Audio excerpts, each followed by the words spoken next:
Welcome to the One Within All, back to another great episode of InnerVerse. I'm sure you've all heard the idea that in the beginning was the word. As a wordsmith myself, I've always been fascinated by the notion that sound is foundational to our manifest reality. In the human world, words are whirled all around us from the time we're born. We are so deeply entrenched into our webs of language that most humans can't even think to themselves without a linguistic operating system. We've spent a lot of time on this show exploring green language and decoding the matrix of symbolism that we live through, and I think many of us have realized how the phonetic Kabbalah is a metaphysical cable that allows us to perceive the hidden significance of everyday verbiage.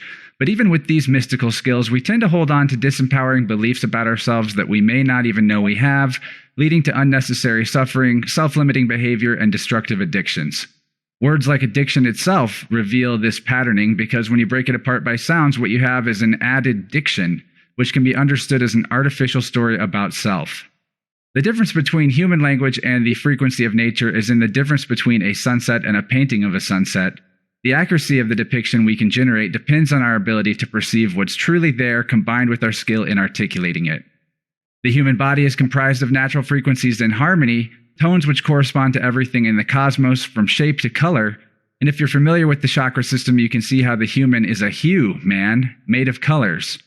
But a human out of harmony becomes a hue man, with parts of the whole hewn away and kept separate, because on a bioenergetic level, we quite literally compartmentalize things we don't like and hold them at bay from our awareness. Modern science is only just now slowly catching on to the reality of the human biofield, but lucky for us, there are innovators like today's guest who have not only discovered modalities for repairing the fractures in our energy systems, they've begun mapping out the anatomy of this subtler aspect of nature. In this episode, we're going to dive deep into how tuning forks and sound balancing therapy can help us resonate to our fullest potential. And with that, I'm very excited to introduce Eileen Day McKusick, an internationally renowned thought leader in the practice of therapeutic sound. As a facilitator for natural healing using tuning forks, Eileen has helped countless clients and trained many people on how to do this for themselves. I recently read her enlightening book, Tuning The Human Biofield, which I hope you check out from the link in the show notes because it's a fun read to follow her experience and it's laden with scientific backup, wisdom from spiritual traditions, and plausible theories as to how this process might work, which we're going to dive into in detail today. She's a true bridge between science and spirit and healing the rift between paradigms, as explained in this passage from her book where she says, "Science currently understands how the principles of resonance and entrainment operate in music therapy, and it is a small step to see how these principles can apply to the therapeutic benefits of using tuning forks. And potentially with some more advanced research methods, we can also clearly demonstrate this field of energy and information that surrounds the body. Once subtle energy is described, measured, and defined, we can no longer dismiss biofield therapies as having no basis in science." So as we're getting started, I'd love you guys to check the show notes and find Eileen's websites, eileenmckusick.com and biofieldtuning.com, the latter of which is where you can pick up her awesome sonic slider invention, which we're going to talk about in this episode. And also in the show notes, you'll see the link to InnerVerse on Patreon, where you can support the podcast and get excellent perks. But now, it's my honor to welcome this spectacular sonic shaman to the show for her first visit, the tuning fork lady herself, Eileen Day McKusick. Thanks for being here and welcome to InnerVerse.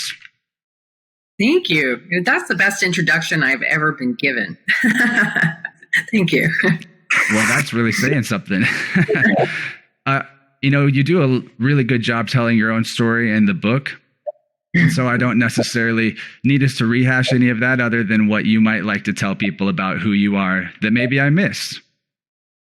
Well, I'm a human on a journey like everybody else, and found myself when I was 18 years old in the throes of an addiction that when I tried to stop, I couldn't. And my addiction was bulimia. I became bulimic when I was 17 because I was poisoned in my mind to believe that I needed to be much skinnier than I actually was. And someone told me, "I know a way you can eat whatever you want and never get fat." And so I took that bait and discovered myself as an addict, like I think so many people do. I loved your definition of it. Can you say that again? Say that again, because I think many, many people are struggling with addiction right now. And I think that it's a good conversation to have, but I never heard that kind of description before. Well, I'm sure in your work with the biofield, you've discovered that part of what's holding people back is beliefs about themselves that are not true, incorrect. So that's really what I mean by adding diction. You're adding some words to your worldview or your self-view that are holding you back. Yeah, that is a really wonderful, intelligent and elegant way to describe it. Yeah, I think that that's very true. I think that we're so full of stories and noise and excess nonsense that's going on in us. You know, certainly with any kind of addiction, especially when you're trying to quit, it's like you think about it too much. You know, you're like, for me, it's like, what am I going to eat? What am I going to eat? Da da da da. And it's just a whole lot of noise that's keeping you from embodying your authentic self, you know, and being empowered. It's like you end up with this construct sort of around you and through you that takes possession of you, and it steals your peace. And so that was what I was more upset about than anything, was that my peace of mind had been taken from me, and I was caught in the grips of overthinking and drama and useless destructive behavior. So my journey has been a journey to heal that, and it turned into healing many other things along the way and making a lot of discoveries that I really didn't expect. But it was driven by a motivation to self-heal from addiction. And it turned into Tuning Forks, and then the Biofield, and then this concept of electric health, which my next book is about, you know. And I'm kind of more interested in talking about that because I've done a lot of interviews and I've told the story of how I got into Tuning Forks and all of that so many times, and it is in my book.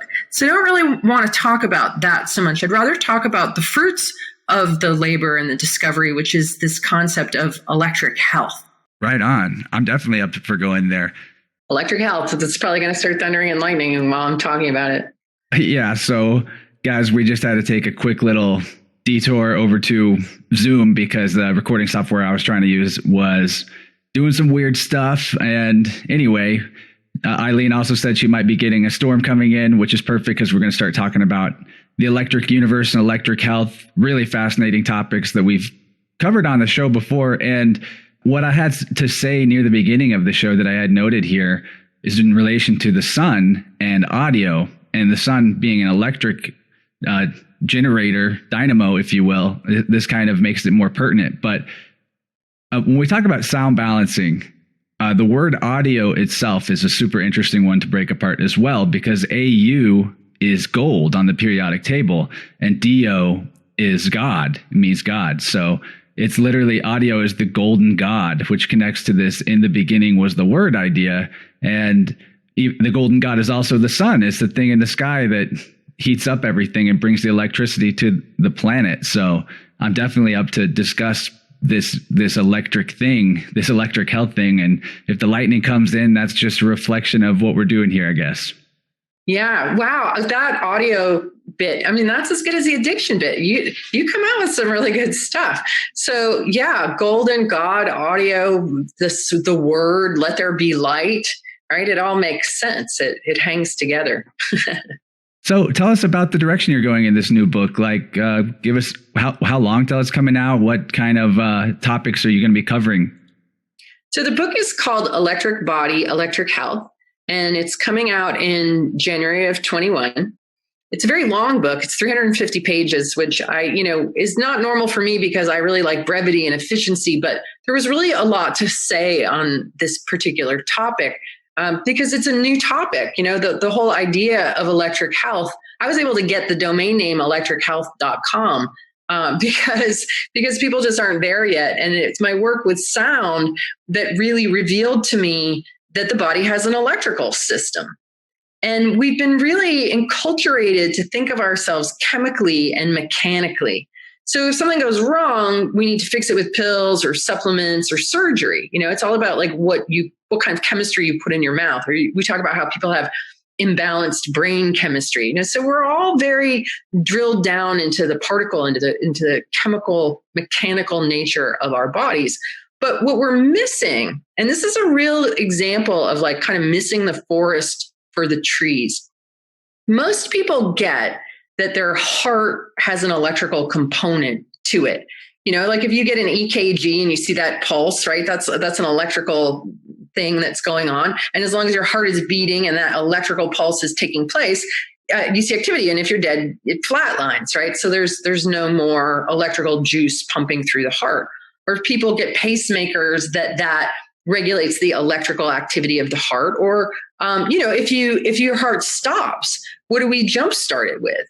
Electricity that comes out of the wall will jumpstart our heart and get it to beat again, because it's an electrical impulse that's doing that. A lot of people get that their brain waves are electric. You get an EEG. Yeah. Oh yeah, that's electric too.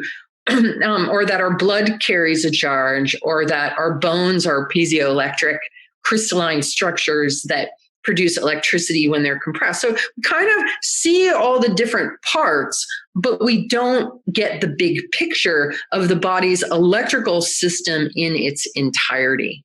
And so when I personally talk about the biofield, I'm not just talking about the subtle energy that surrounds the human body. I'm talking about the entire electrical system.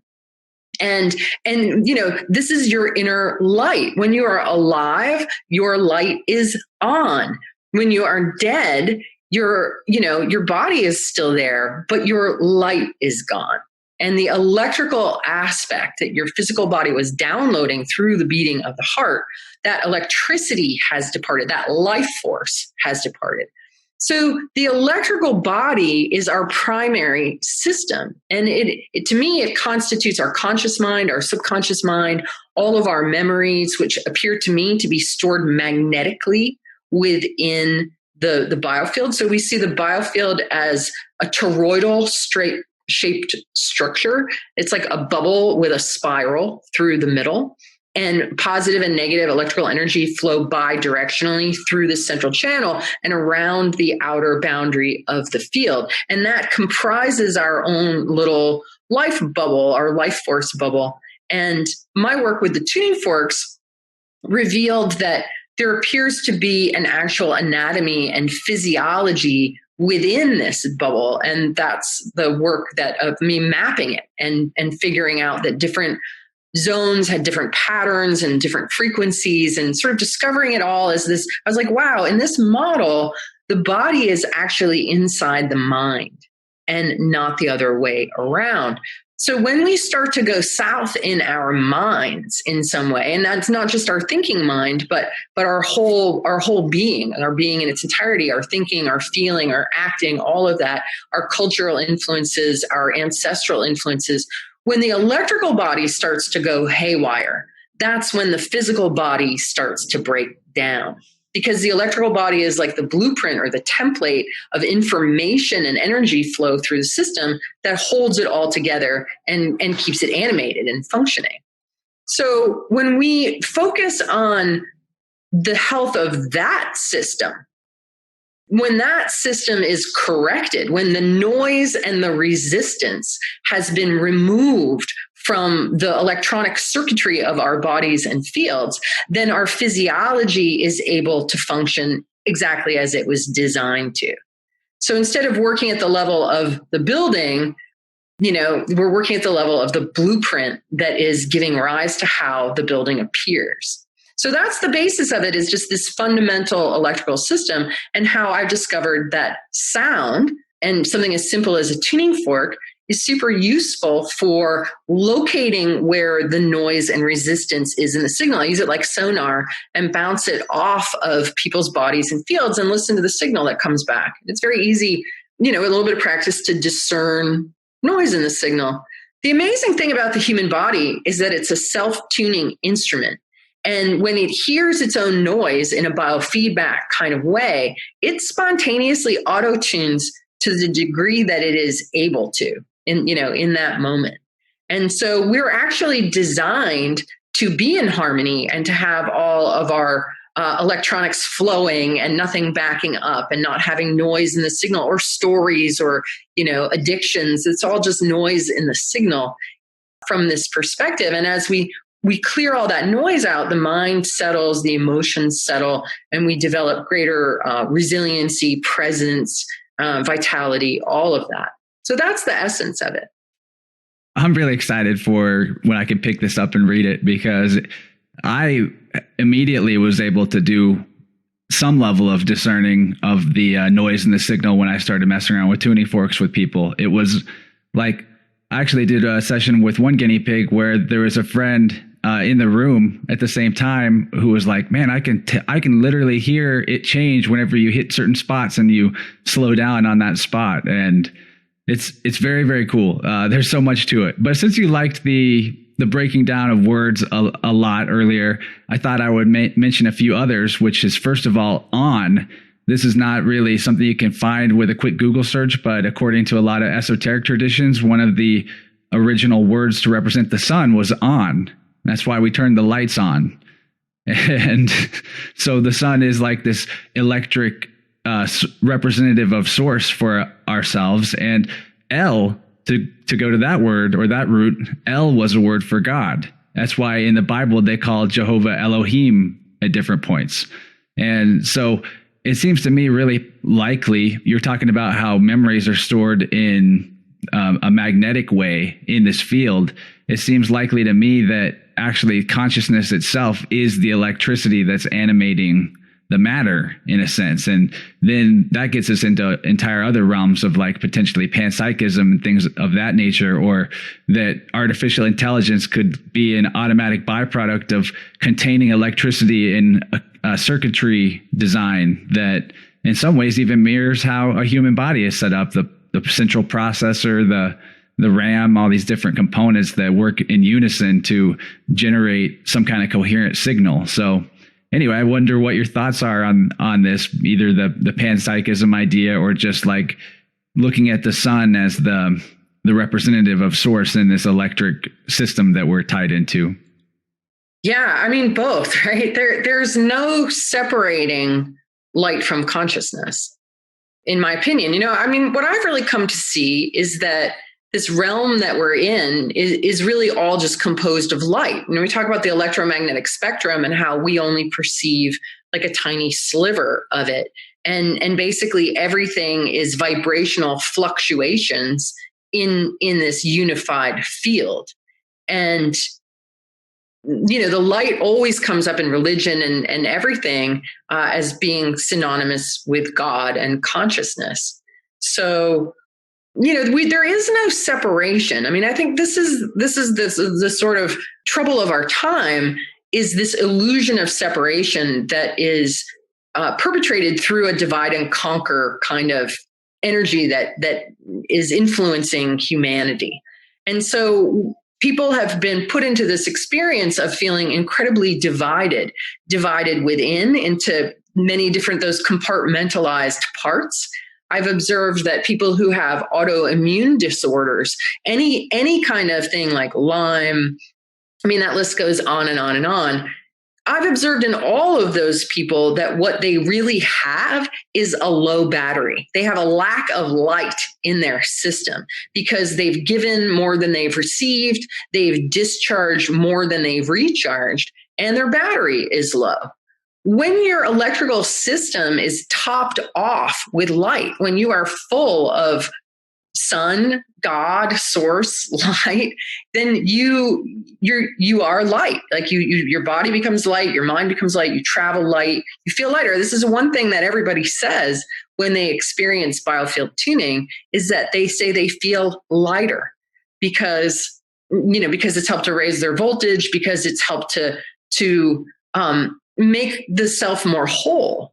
So the people who have these autoimmune disorders and low batteries very often are very inwardly divided and often have these constructs of inner critic and inner victim. And there's a lot of mental and emotional energy that goes into dramas of attack and defense within because of this inner division. And then that inner division and a lot of self-hatred and self-judgment and shame and guilt, we've all been taught to attack ourselves with our own minds instead of using our minds powerfully and creatively and using our words powerfully and creatively. Most people are trapped in a web of spinning in their own stories of not good enough, of lack, self-worth, all of that stuff. And it's all just noise in the signal and this inner division. And then that shows up outside of us with outer division and a lot of just noise in the signal. So, the way that we solve all the division out there is to recognize that in our light body, our electrical body, okay? And this is a really interesting thing, because when I was 18, I decided to smoke as much pot to see it, like how much I could actually handle. And I sat down and I smoked, I don't know, a couple joints to the point where I totally blew my own mind. But what happened was that I had an experience of seeing the light. Like I connected to my own inner illuminated electrical body. But at that time, the only place where you could go when you had an experience of seeing the light was into religion or spirituality. This idea, I was like, wow, am I Jesus Christ? Like, I'm so full of light. Like, that's what I felt. I had a Christed inner experience, but I had no biological framework to hang it on because I had only ever been taught about solids, liquids, gas, and my body was chemical and mechanical. I didn't understand that my body also had the element of plasma, the fire element, the electric element, that the same as the sun, the same as the stars, even the same as the plasma environment that we're in. That element is hidden from our education. Most people never even learn about it. So when I came to understand the electric body and how the same electricity that powers the sun and powers the stars was the same electricity powering my own body, my scientific mind could rest because now I had a more logical, tangible explanation for that experience of inner light. In that it was just my electric body. It's my biology. But it is also spiritual because it is connected to the one light because there is no separation. So our bodies, our essential being is light, and that light is fundamentally indivisible.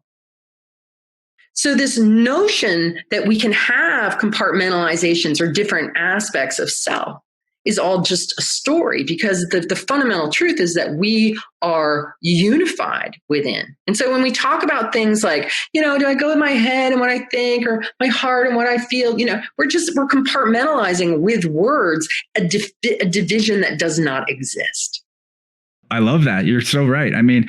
The division is definitely the illusion, just like fear is an illusion. Fear is part of how division expresses itself. And when you get down to the basics of where the division exists in the people, at least where the belief exists, it has to do with the way that they perceive their masculine and feminine components of themselves and the reality, the left and the right side. That's why when you're working in the biofield, you actually can tell something about what the energy is that's stuck there based on what side of the body it's on. And it's super interesting. It relates to charge and discharge, where we get in this pattern of the yo-yo, where we get really charged up and then we drain our batteries beyond what's healthy. And people are typically in our culture either wired all the time or tired all the time, or they yo-yo between those two things. Yeah, both, because you can be tired and wired, a little caffeine in the mix. And, that's me right now. No, I did a little bit of charge building stuff before this, but yeah, the psychedelic experience you're talking about and perceiving the inner light, that is a feeling whenever you ever attain that, however you attain it, of being completely alert but completely relaxed. So it's different than wired and tired. And I think that's really an interesting component of this. And you brought up also sort of the spiritual fire being related to electricity.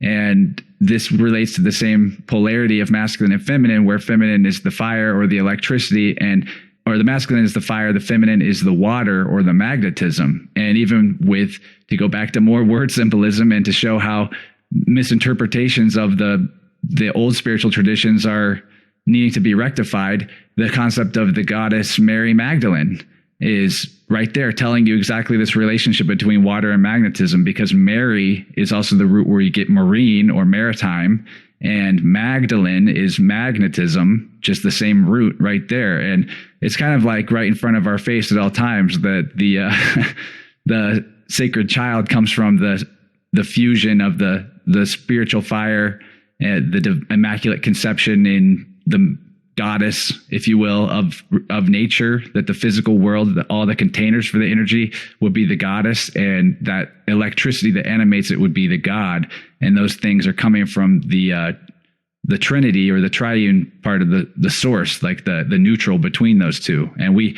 have those at all times. Like you said, it's only a fake story. It's artificial, the idea that we're separate from it. But belief is a hell of a thing. It can actually make you feel that way if you, because the light's there, but you're just like closing your eyes to it, putting a blindfold on. I don't know. Yeah, I mean, so much of it is just what we've been taught. Belief is everything. It has so much more in the picture than we realize it does. And if we don't know, if nobody's ever told us that we have an electrical body, and that it's biological and that it is actually illuminated, we're not going to ever see it. We're not, or if we do, and it doesn't fit in our secular view of like, oh, that's religious, I'm just going to dismiss that because I've been told I don't have a soul. That's the whole thing about our current culture and all the lies that we're told through our secular educations, this idea that we don't even have a soul and that, when you die, you die. But the fact of the matter is that I believe that our plasma body, our electric body, is the same thing as our soul. If we're not taught about plasma, we're not taught about our electric body, we're told we don't have a soul. All you have to do is watch a really good female soul singer and you feel that fire and how she's expressing her plasma body. And especially in things like gospel, you have that experience of the holy fire extending from you and connecting to the holy fire of source or God. It's in that electrical connection that is soulful, that religion seeks to understand and describe, or even spirituality, but secular education has eliminated, the ether and the plasma, right? The two connective elements that could be seen as religious, but are actually elements. I mean, one of the things I discuss at length in my next book is the concept of the ether. And that's the phrase I use, but part of the trouble with this medium of creation is that it has many different names. And most people, again, through their education, have been taught that the ether, that people used to believe in that, but they don't anymore. And the idea that space was filled with, there was a luminiferous ocean of clear light that all traveling waves move through, that was replaced with the vacuum, with the empty nothingness. And then we were told the highly illogical statement that light waves don't need a medium to travel through, that they can travel through nothing. And then we believe things like that because authorities are telling us it, even though it's not logical at all. The ether, I believe, was taken out of our cosmological story and our education, was made to disappear in the same way that Tesla was made to disappear. None of us learned about Tesla in school. None of us learned about plasma in school or ether. Why? Because Tesla had figured out how to use ether physics, resonance, and understanding of plasma to tap into a way to give electricity to everyone for free. So they don't want that. And so we're not told about it. And yet, if you put the ether back into our cosmological story, and this idea that there is a unified field that all phenomenon arises in, and that it has infinite power and energy and mass and potential, and things are always arising out of it and falling back into it. It's just, the ground state of all of creation, that ether spins itself through spirals into plasma, and then plasma spirals itself into, the rest of the states of matter becoming more and more dense. But ultimately, everything is just ether. It's just light appearing in a particular arrangement. And that's unified field theory. Like if you bring back the ether and you understand, like in my book, I talk about whether we call it electricity, whether we call it light, whether we call it sound, whether we call it music, all of those things are propagations of waves in the medium of ether, expressing in different ways and falling on our senses in different ways. That one's coming through my ear, that one's coming through my eyes, but it's all a continuum of vibration moving through the ether. And the ether is actually making a comeback. While I was doing research for this, there's, mainstream science is starting to talk about the error in the omission of the ether. Because the official story is that it was Einstein and it wasn't in support of relativity. But the fact of the matter is that Einstein came back and said, you know what, space without an ether is unthinkable. Like, we need to have the ether in there. But by that time, it had just been taken out. And then that was that. And so we're missing this very fundamental connective,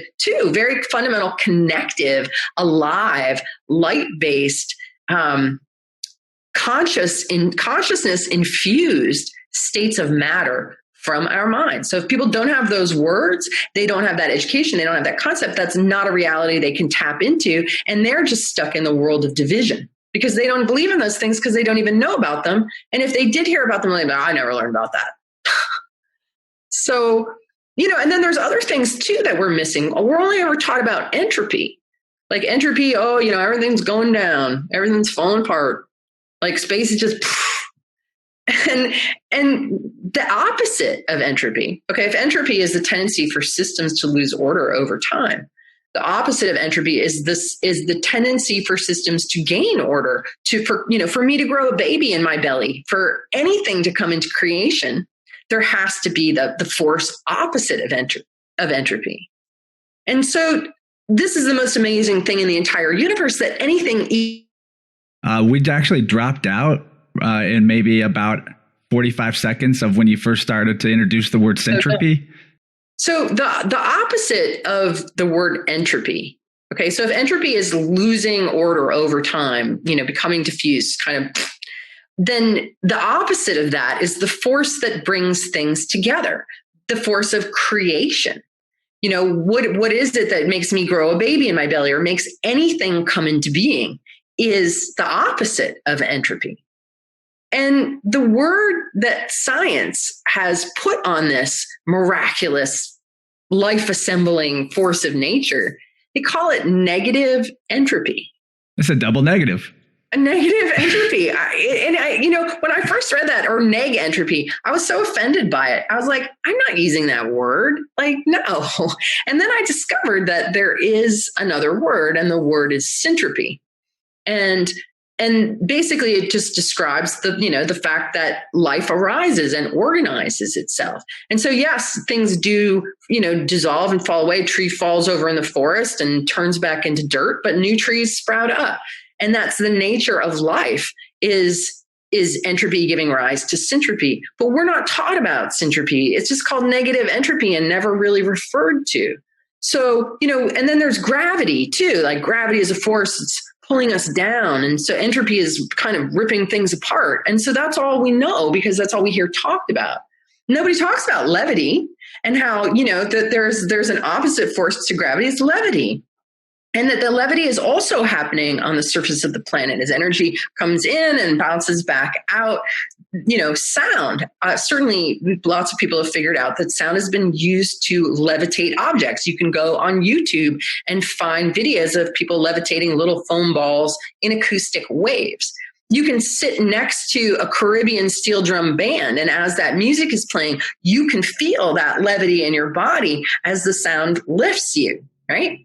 So we don't learn about plasma, we don't learn about ether, we don't learn about syntropy, and we don't learn about levity. So we all have this experience of feeling disconnected and deflated. And that's completely from our beliefs. You're so right on the money. And what I was thinking about is the fact that our groundedness, like on an electrical level, is actually related to the philosophical or cosmological grounds that we put everything under. So no matter what you think about the origins of the cosmos, basically you have to accept at least one miracle, regardless of your belief system. Like, if you're a complete atheist that wants to say the Big Bang is the thing and that it all just happened from random collisions of particles, eventually syntropically forming human beings and the world, that's fine, but like recognize that that's just as miraculous as the idea that in the beginning God said, "Let there be light." I mean, how is that any different? And still a sound at the beginning, right? Big Bang, or God being like, "Let there be light." You know? Exactly. What caused the bang? Like when does it's action and reaction? Like how can something just randomly occur with no input? That is a miracle, because we don't see that anywhere. Like there's always cause and effect, chain of events, that sort of thing. So yeah, there's no logic to believing in Big Bang, and you have to take it on faith. In fact, you have to take Big Bang on faith. You have to take black holes on faith. You have to take dark matter and dark energy on faith. You have to take the age of the universe on faith. Because I'll tell you what, if you look at the age of the universe that they've decided, it's 13.7 billion Earth years, okay? And you put that number next to the US national debt number, the age of the universe looks really young compared to some other numbers we've got going on here. Like, you know, I mean, we could go in depth about that, about how, you know, even Edwin Hubble himself and the Hubble constant, he was not convinced that the universe was expanding. You know, the whole idea that the universe is expanding is based on this concept of redshift, and that the idea that stars that are moving further away from you faster show you red. But Hubble also observed that young stars produced a lot of red as well. So the whole story that this Big Bang happened, and this, you know, all the current cosmological story that everyone claims to be on science, forces us to take all these things on faith. Dark energy and dark matter, we've never observed them, but we're pretty sure they're there. And you want me to believe that in the name of science? Like, it's just a whole nother religion that people have been blinded by and don't realize that they're taking all this on faith. You know, they're like, science says.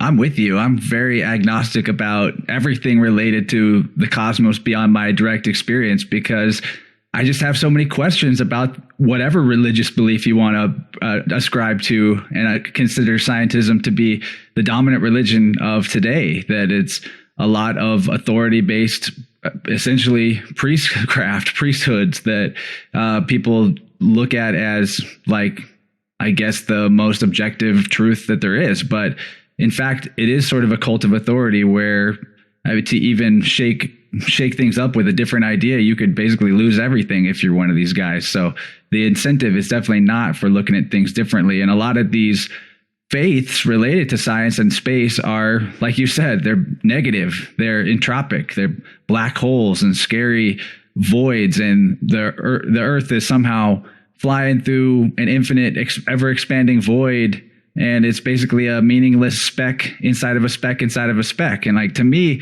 these are harsh worldviews to live under. It definitely makes your reality and your life less significant, to, in my opinion, to believe that you're a speck on a speck flying through an empty void with no connection to whatever created or generated this place.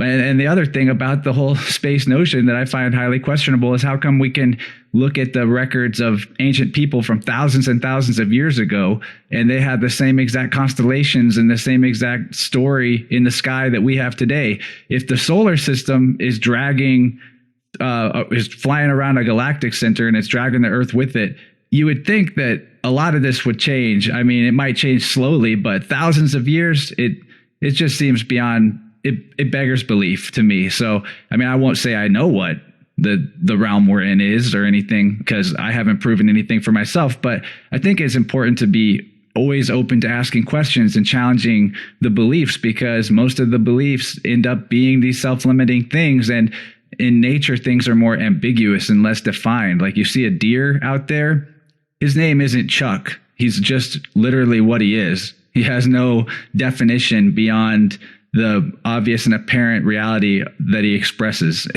So when it comes to like solutions, integrating the compartments of our belief back into our core is really the solution. And when you think about biofield tuning and the word solution, they actually go together, because a solution is something, first, it's got soul in it, the word soul in it, but it's also, a solution is when you mix things together into an even mixture.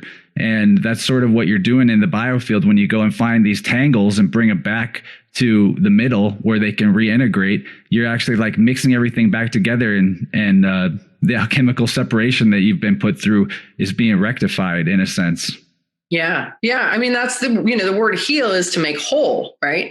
So that when in biofield tuning, we're finding the bits of self that have split off, the literal compartments, which actually can be located within your magnetic field.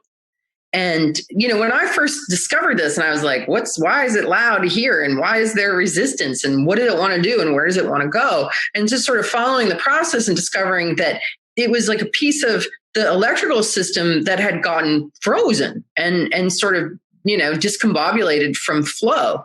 And I discovered that energy wanted to go back into flow.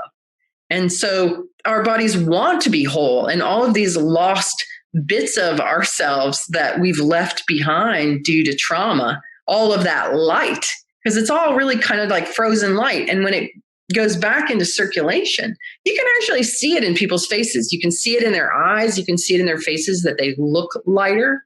They look like they were like a 3-way bulb and somebody turned them up a click. All of a sudden you're like, oh, you're brighter. Because if it's not circulating, if it's frozen, if it's stuck, if it's in resistance, it's not lighting up the body and lighting up the whole system. So, and the thing is, I want to tell you that coming back to the cosmology and this cosmology of separation, which I think creates in part this inner separation, is this outer story of separation that we're all told. Because I had been studying health and self-help since I was 18. And by 2010, and I was born in 1968, so I'd read hundreds of self-help books. I had been to all kinds of workshops and body workers and all kinds of stuff. But I was still overweight, sick, low energy, miserable, like low background angst. Like I wasn't fit, I wasn't abundant, I wasn't content. Like all these things that all of these books and programs had promised me, I didn't get. And, and then you're like, what's wrong with me? Because I'm availing myself to all this information and I'm not getting anywhere. It wasn't until I discovered plasma and the fourth state of matter and the fact that the sun is electric and the earth is electric and that our whole environment is electric. It wasn't until the electric piece came on in my own mind and consciousness. I actually had this almost religious experience of feeling like the songs of the universe is like ringing in my cells because of this electrical connection. I actually fell in love with plasma, in a like, this is the God, this is the connection, this is what I've been looking for. This is the light that I've been seeking. And the book that I read that stopped me from ever reading another self-help book ever again is a book called The Electric Sky by Donald Scott. And it's a very in-depth scientific argument for the electric universe. And I realized that it's our cosmological story that is part of the problem. It certainly was for me. Our cosmological story is dark. It's full of dark things. It's like dark black holes gobbling up light and mysterious dark things and all the stuff you have to take on faith. And it's all meaningless and pointless and random and dark and disconnected. That's our cosmological story. And I was living unconsciously with the backdrop of that in my mind. And it's depressing. And everyone who's living in that cosmological story is subconsciously informed by it. And when the light comes on and you get the plasma and the electric piece and it comes on within you, all of a sudden you're like, wow, I'm the light that I was seeking all along. And now I have a really solid way of understanding it, that it makes sense. And this is what everybody said when I started sharing this information about plasma and electric body. Person after person after person said to me, this makes sense. This connects all the dots. This ties it all together. It's like almost like a relief, to be like, oh, that was it, the cosmological story. So I moved from a cosmological story of darkness and blackness and, disconnection and meaningless into a cosmology of light and connection. And that was what I was looking for. And when I discovered plasma and discovered ether, and levity and syntropy, I all of a sudden had all these new tools in my toolbox for problem solving. And all of the problems that I couldn't solve, I was in debt, I was overweight, I was broke, I was in poverty consciousness, I was fighting with my husband all the time. I was like, so thick in the struggle with so many things that I couldn't seem to solve. But now with all these new tools, I was able to apply those tools to my problems and solve them. And I don't have any of those problems anymore. Like, no, they're all gone, long gone. Now, if in a culture we change our cosmological story and everybody starts waking up to these 4 things that I discovered, we can make use of them to collectively solve all our problems. I'm very confident about that. But these things are intentionally hidden because for exactly that reason. You have to dig to find them. Yeah, I think maybe when we get into the section that's not going to be on YouTube, we can talk about some more specifics of how these things are hidden and what it really means, like, especially in 2020. But I really love that this is where the conversation has gone, because it's our worldview that heals it, or is poisoned, basically.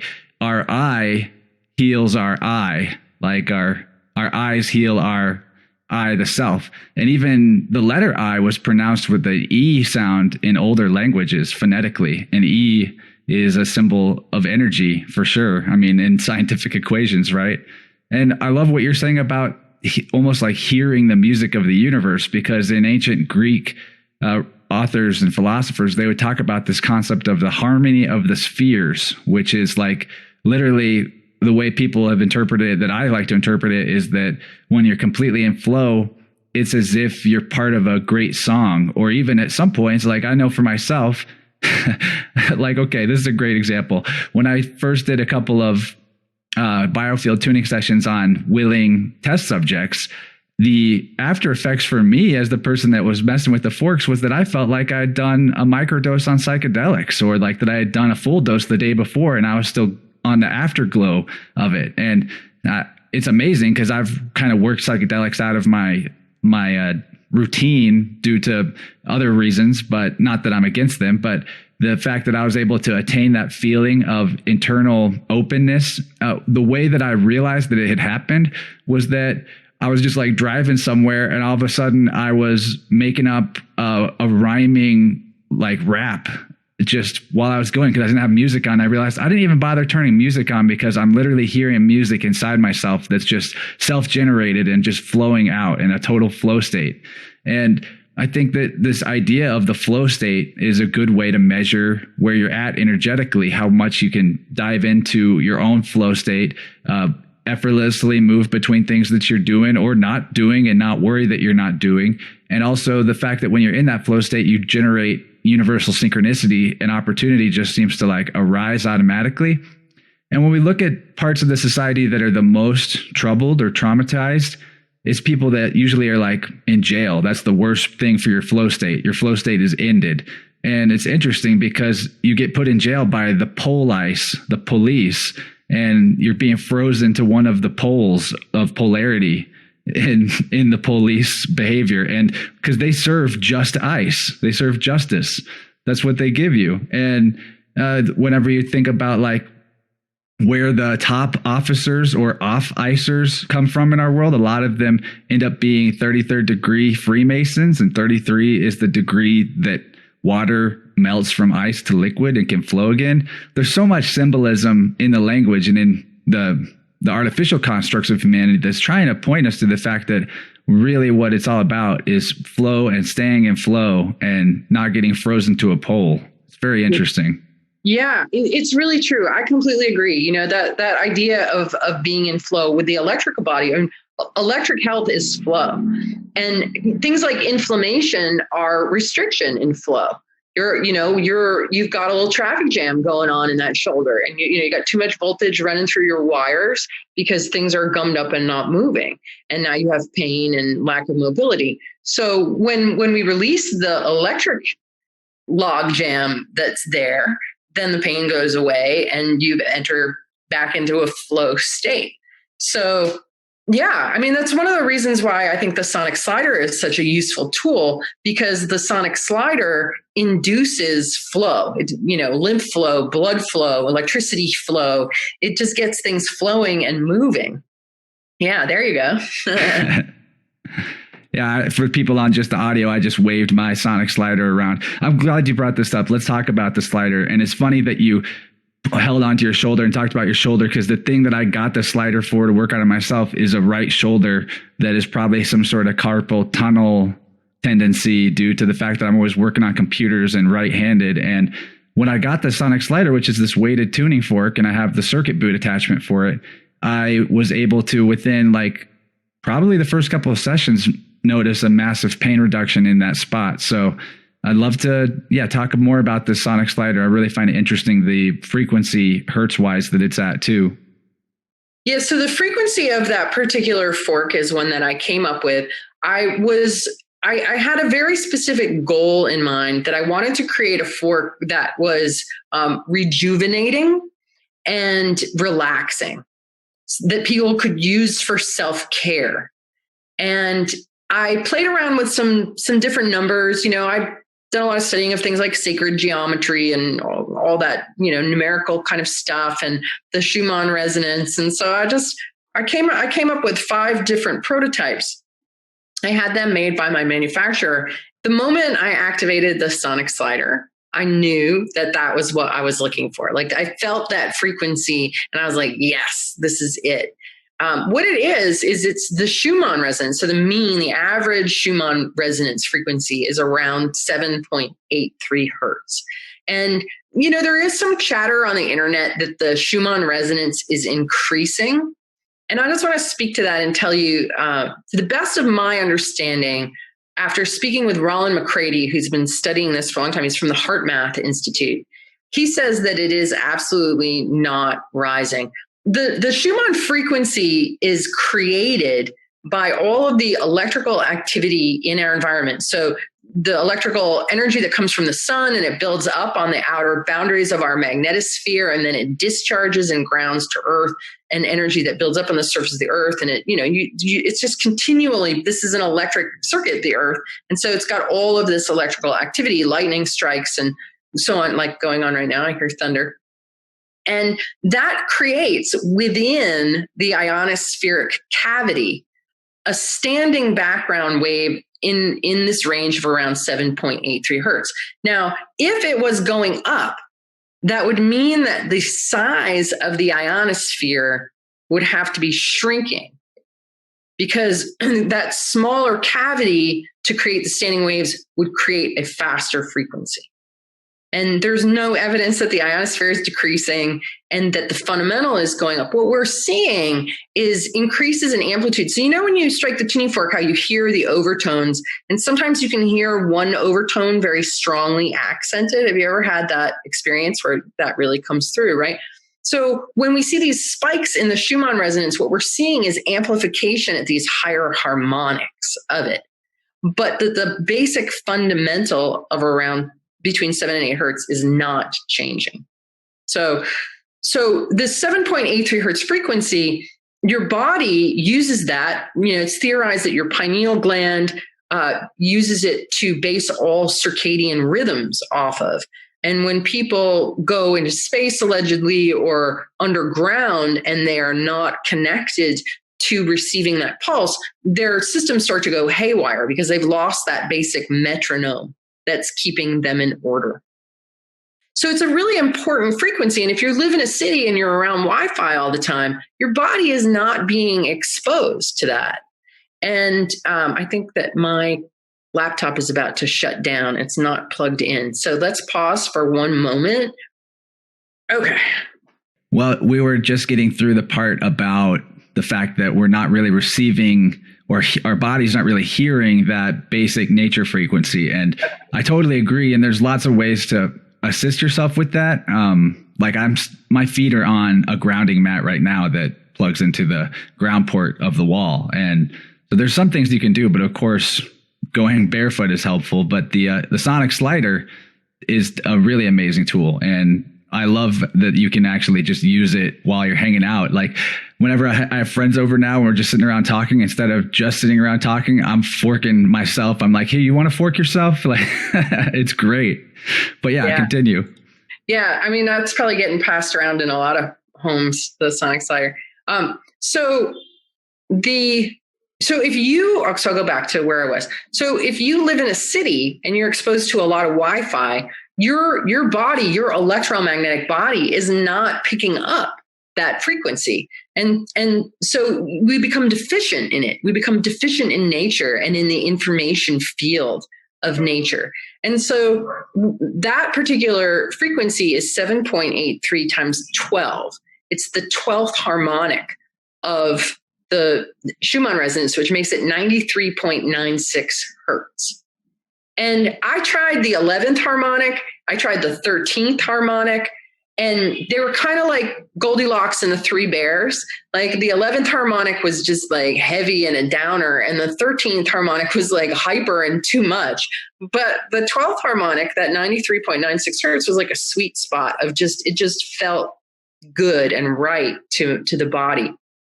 And, it's such a simple thing to do, to just spend 5 minutes or 10 minutes while you're watching TV or whatever. You can just activate it and put it on you. And it delivers the information of coherent electrical energy, coherent natural electrical energy, because it's embedded in that frequency, that 7.83 hertz. So the body relaxes when it's exposed to it, right? We were talking about getting to that place of not being tired and wired, but being relaxed and alert. And really, that's the whole aim of any kind of effective healing intervention, is to bring people into that relaxed, alert place out of whatever crisis they're in. And so, this really simple thing that you don't have to plug in that can really just help give your body that information and help you to feel better. But it does a lot of other things besides. We've heard from so many people about all these different things that they've discovered that it's helpful for. I was just reading a testimonial from somebody who has been using it for 4 months. And she brought her blood sugar down from like being, I don't really know the technicality of the numbers, but it was like 190. And now it's down to like 110 or, in the normal range. And it's just been dropping as she's been using the fork on herself and also paying extra attention to her pancreas.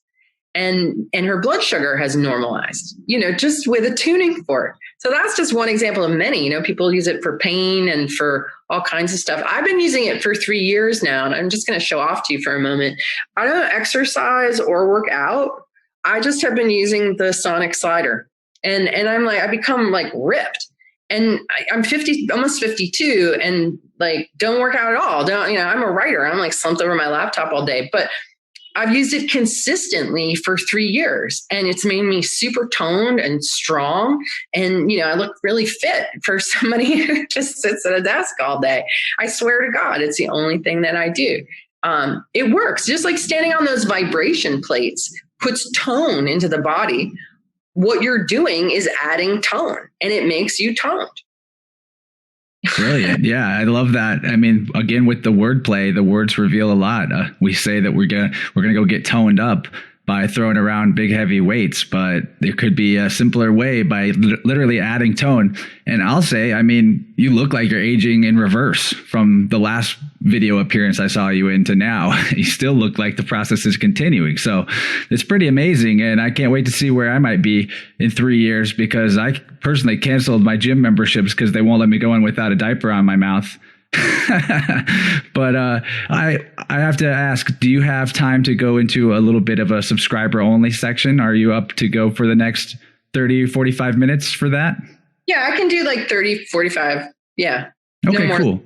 Yeah. Absolutely. Yeah. We'll get you out of here before 5 o'clock my time, whatever it is, over in beautiful, stormy Jamaica. But before we make that switch over, can you give people your websites one more time and tell them where they can get their own sonic slider, something that probably costs less than some prescription pain medicine and will actually last for a very long time until you lose it or break it? Yeah, and help you and all your friends. And, your mom might steal it, so you might have to replace it, because that happens a lot. So I take it to parties, and it blows people's minds. It's great. I love that. So the website is biofieldtuning.com, BIOFIELD tuning.com. The product that we're talking about is the sonic slider plus the circuit boot, which are both, inventions of mine that are available at the Biofield Tuning store. So you can check that out. There's all kinds of information. We've actually decided to bring our classes, because we were teaching classes all over the world. And obviously that stopped mid-March. And so we've been working on creating a online program. It's not available to sign up yet, because we have all these 2020 people that we've got to help first. But in 2021, you will be able to get your Biofield Tuning practitioner certification through an exclusively online training program. And that's going to open this up all over the world for people, and I didn't believe it was possible. I didn't believe it was possible to do distance sessions either until I did one. So I didn't believe it was possible to teach this remotely, but we figured out that it is. And, it just goes to show you how we are limited by our beliefs, right? So you can learn about, what's involved in training. And we also have a whole bunch of archived audio biofield tuning sessions that I've conducted. So if you want to try out something and not spend a lot of money, there's ones over $10, $15, $20 that you can lie down and listen to and receive this virtual tuning. And people claim that they find those very helpful too. So those are just some of the things that are there. And then my book is Tuning the Human Biofield. You can get it on Amazon or at the Biofield Tuning Store. And my book coming out in January is Electric Body, Electric Health. All right. It's coming in January. That's not too long to wait. Mm-mm. Awesome. Very cool. And yeah, I think I'm going to ask you a little bit about that remote stuff whenever we get into the other side. But thank you so much for being here. Everybody, make sure you go follow Eileen everywhere that you might follow her on social media and such. And yeah, we'll see you guys on the other side. All right. Did you guys have as much fun with that one as I did? If you know me very well, then you know I've been really wanting to have an interview with Eileen for a while, and I've been talking about this sound healing through tuning forks all the time. Ever since I read her book and heard her on a couple podcasts earlier in the year, it's just been like, ding, this is something I want to get into. And it's been super fun. And this conversation, I wasn't really sure what to expect with Eileen, because I know she's always like, moving forward and rehashing content that I might be curious about, but that she's talked about on a lot of other interviews before. That ended up not being the way to go, which was cool, because instead we talked about this electric universe, electric body thing. And I'm really excited for her new book about the very same subject. So before that comes out, you might want to check out Tuning the Human Biofield, her first book. And I'll link that in the show notes with her website and the shop where you can get one of her amazing sonic sliders, which I've been doing a lot of myself as well, taking that slider everywhere. It's super inexpensive. And think about it, like if it can do some pain reduction, just that one thing, not to mention all the other things it might be good for and seems to be good for. How much does it cost to go get like some kind of Tylenol or ibuprofen or some toxic thing that you might take for pain relief? Or how much more expensive is it to go for some sort of like herbal pill, Eastern medicine style pain relief?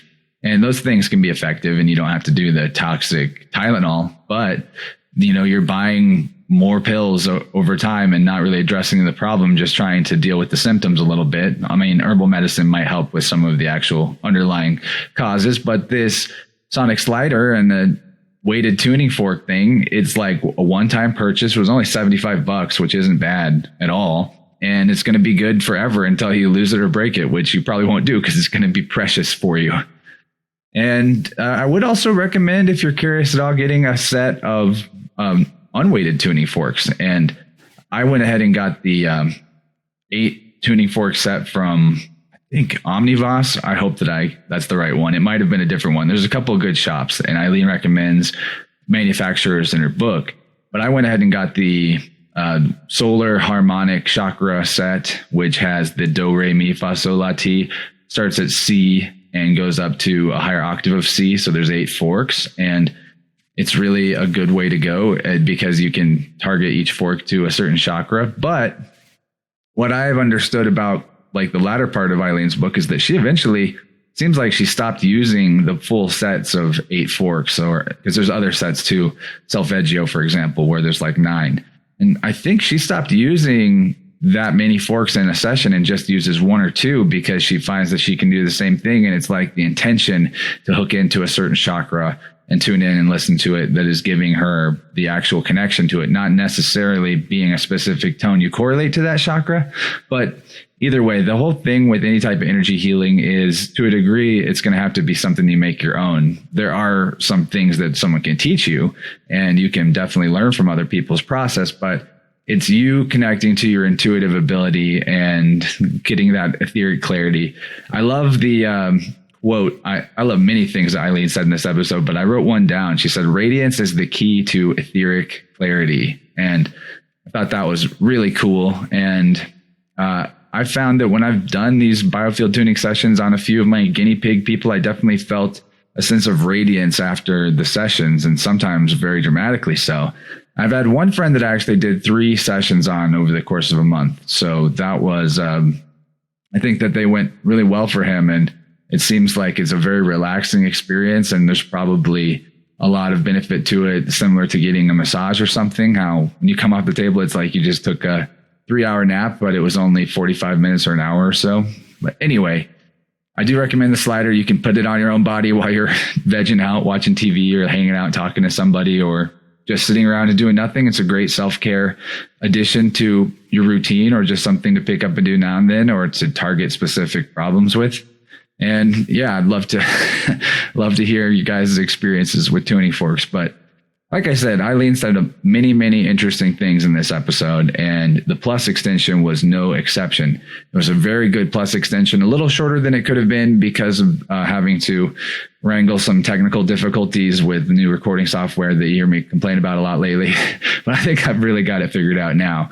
The plus extension is probably 40 minutes instead of the normal hour, but it was jam-packed. We talked about winning the sovereignty game by realizing our indivisible inner nature, the fractality of our body and brain structure in relation to the cosmos, sound and electricity as dual sides of the same force, more information about the slider tuning fork, the weighted one, and how it generates electromagnetic charges while it's imparting coherent, stimulating energy. A lot of big words, but she also talked about her amazingly successful experiences with long-distance remote sound healing, and how to tap into the etheric holographic record of all information in the cosmos. And the surprising thing that came up at the end was she discussed experimenting with using her own voice and vocal toning to do the same process that the tuning forks can provide. So there's a lot there. I know the vocal toning thing is very fascinating because you can do that without having to buy anything. And the tuning forks maybe are just like training wheels for that. I don't know. Or some kind of a pitch device that helps you match your voice to a certain pitch. That would be really helpful to maybe doing toning work on yourself or others. So try that. That's totally free. I know Zane Daniel, a guy who's been on the show a couple of times, is an energy healer, does a lot with toning to help move the stuck energy along in his process. So it's very possible we have all the tools we already need. The actual toys are just little fun novelties, right? The tuning forks are novelties. We can actually do it all with our voice, which is an interesting conclusion to come to at the end of this conversation. But sound and electricity, 2 sides of the same coin, for sure. I'm sure about that after this talk. I think it was one of the biggest things I came away with and learned. But now, speaking of sound and electricity, I'm going to play us out with an electronic music song by Metric. Metric is a really awesome DJ that I like, and I'm going to play this one. It's called Parallel, and it seemed appropriate because it's about how we're all electric. So check out the show notes for links to Metric. Oh, you know what? I didn't even tell you how to get Plus. If you're like new to this show, it's your first time listening. Plus is on Patreon, also linked in the show notes, InnerVersePodcast.com. We'll have links to everything there where you can subscribe to the show on iTunes, YouTube, Spotify, whatever is your fancy. But for $5 a month on the Patreon subscription, you get the second hour of all these conversations and some other cool content. And later in the month, we're going to do on the 30th, the $12 tier patron group hangout chat. And we do that once a month for people in the higher tier. So not only for the $5, you get the plus extensions, but at the $12 tier, you can actually make group podcasts with me and other people in the InnerVerse tribe that we'll do monthly. And those are exclusive to listen to only for Plus members. So I'm trying to make cool ways for you guys to reciprocate the energy I put into the show back to me and get something even more out of it in return. And I hope we can continue this highly serendipitous and synchronistic relationship that we have with you tuning in to InnerVerse. Whether you're first timer or not, welcome. And I love you guys all very much, and I appreciate you listening. And a free way you can help out the show, I guess I should talk about this. Hold on, let me pull up my notes where I can tell you all about it. Okay, other ways to support the show. For free, you can do a 5-star review on InnerVerse for the iTunes podcast app. Non-free ways that are not Patreon ways, you could basically get a t-shirt or a poster at the shop that's also linked in the show notes. Also, you can just make a donation through PayPal. someone did that the other day, and I was really excited about it. Then I realized PayPal had been set up so that I had to accept the funds, and I waited too long and they got sent back. So if you're out there and you want to send it again, feel free, and thanks for trying, and I'll pay more attention next time. You can also support InnerVerse by shopping at Secret Energy. There's an affiliate link in the show notes there. That is an amazing metaphysical toolkit right there. Cleansing kits, cell salts, all kinds of amazing stuff. And actually, someone I know actually just bought the Hydrolux there, which is only $300, which is amazing for what it is. But it's this device that actually Seven, the guy from Secret Energy, invented it, and it adds molecular hydrogen to water at a very high parts per billion rate. And that's a whole other conversation whether or not that's good, but I think it is. I've drank some hydrogenated water before and it was pretty cool. And that's an amazing thing to purchase. I can't wait to hear from him what it was like. But this isn't like complaining, but I'm pointing out, homie did not use the affiliate link when he bought that, and I would have got some kickback. And you guys could all do the same thing at Secret Energy. You can get your own affiliate link if you sign up for one from my link. Send me a message if you want to do it, and then I get a downstream commission on your commission, but you don't lose any commission, and it's all good stuff to be exposing people to anyway. So it's nice to have some kind of passive income, and I appreciate Secret Energy for making it really easy to affiliate with them.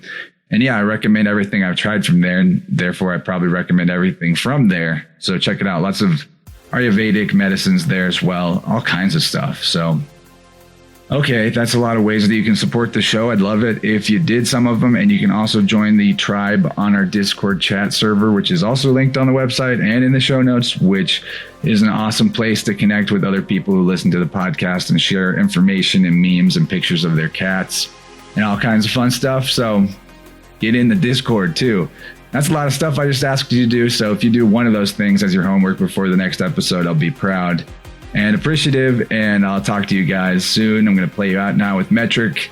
Much love, and bye-bye.